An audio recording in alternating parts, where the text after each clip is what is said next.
Covid vaccine എടുത്തവരിൽ നാഡി, ഹൃദയ, രക്തസംബന്ധമായ പ്രശ്നങ്ങൾ വർദ്ധിക്കുന്നതായി തെളിയിക്കുന്ന ഞെട്ടിക്കുന്ന റിപ്പോർട്ട് പുറത്ത്. ഗ്ലോബൽ വാക്സിൻ ഡാറ്റ നെറ്റ്വർക്കിലെ ഗവേഷകരാണ് റിപ്പോർട്ട് പുറത്തുവിട്ടിരിക്കുന്നത്. 8 രാജ്യങ്ങളിലെ 99 ദശലക്ഷം ആളുകളെ പഠനവിധേയമാക്കിയതിൽ നിന്നുമാണ് 13 വ്യത്യസ്ത രോഗാവസ്ഥകൾ കണ്ടെത്തിയിരിക്കുന്നത്. ഗ്ലോബൽ വാക്സിൻ ഡാറ്റ നെറ്റ്വർക്കിലെ ഗവേഷകർ നടത്തിയ പഠന റിപ്പോർട്ട് പ്രസിദ്ധമായ വാക്സിൻ ജേണലിലാണ് പ്രസിദ്ധീകരിച്ചിരിക്കുന്നത്. വിവിധ കോവിഡ് പ്രതിരോധ വാക്സിനുകൾ എടുത്ത പ്രത്യേകിച്ചും ഫൈസർ, മോഡേണ, ആസ്ട്രാസെനക വാക്സിനുകൾക്ക് വിധേയമായവരിലാണ് ഗ്ലോബൽ വാക്സിൻ ഡാറ്റ നെറ്റ്വർക്ക് പഠനം നടത്തിയത്.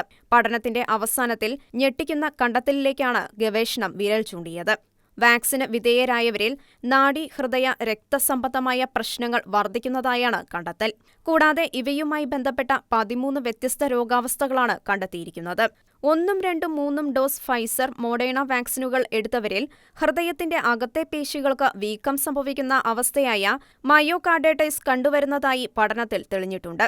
ഒപ്പം ആസ്ട്രാസെനേക വാക്സിൻ 3ാമത്തെ ഡോസ് എടുത്തവരിൽ ഹൃദയപേശികളെ ബാധിക്കുന്ന മറ്റൊരു രോഗാവസ്ഥയായ പെരികാർഡൈറ്റിസ് 6.9 മടങ്ങ് വർദ്ധിച്ചതായും പഠനം തെളിയിക്കുന്നു.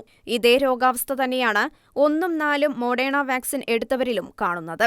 ഇവരിൽ പെരികാർഡൈറ്റിസ് അവസ്ഥ 1.7 മുതൽ 2.6 മടങ്ങ് വർധനവാണ് സൃഷ്ടിച്ചിരിക്കുന്നത്. അതേസമയം ഓക്സ്ഫോർഡ് യൂണിവേഴ്സിറ്റി വികസിപ്പിച്ചെടുത്ത് ആസ്ട്രാസെനേക വിപണിയിലെത്തിച്ച വാക്സിനും കാര്യമായ പ്രത്യാഘാതങ്ങൾ ഉണ്ട്.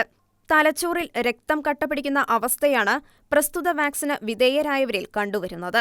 കൂടാതെ ആസ്ട്രാസെനേക വാക്സിൻ എടുത്തവരിൽ രോഗപ്രതിരോധ വ്യൂഹം നാഡികളെ പ്രതിരോധിച്ച് ആക്രമിക്കുന്ന അപൂർവ രോഗാവസ്ഥയായ ഗില്ലൻ-ബാരെ സിൻഡ്രം 2.5 മടങ്ങ് വർദ്ധിച്ചതായും തെളിഞ്ഞിട്ടുണ്ട്. സുഷുമ്ന നാഡി വീങ്ങുന്ന അവസ്ഥയായ മൈലൈറ്റിസ്, തലച്ചോറിലെ നാഡികൾക്ക് വീക്കം സംഭവിക്കുന്ന എൻസെഫലോമൈലൈറ്റിസ് തുടങ്ങിയവയാണ് പ്രസ്തുത വാക്സിനുകൾ എടുത്തവരിൽ കണ്ടുവരുന്ന മറ്റ് രോഗാവസ്ഥകൾ. ലോകാരോഗ്യ സംഘടനയുടെ ഗവേഷണ വിഭാഗമായ ന്യൂസിലാൻഡിലെ GVDV വിദഗ്ധർ ഗ്ലോബൽ വാക്സിൻ ഡാറ്റ നെറ്റ്വർക്കിലെ ഗവേഷകരുടെ പഠന റിപ്പോർട്ട് വിശദമായ പഠനത്തിന് വിധേയമാക്കിയിരുന്നു. വാക്സിൻ എടുത്തവരിൽ 13 വ്യത്യസ്ത രോഗാവസ്ഥകൾ കണ്ടെത്തിയതിനെ ലോകാരോഗ്യ സംഘടനയുടെ ഗവേഷണ വിഭാഗം ശരിവയ്ക്കുകയും ചെയ്തതായുള്ള റിപ്പോർട്ടുകളാണ് പുറത്തുവരുന്നത്.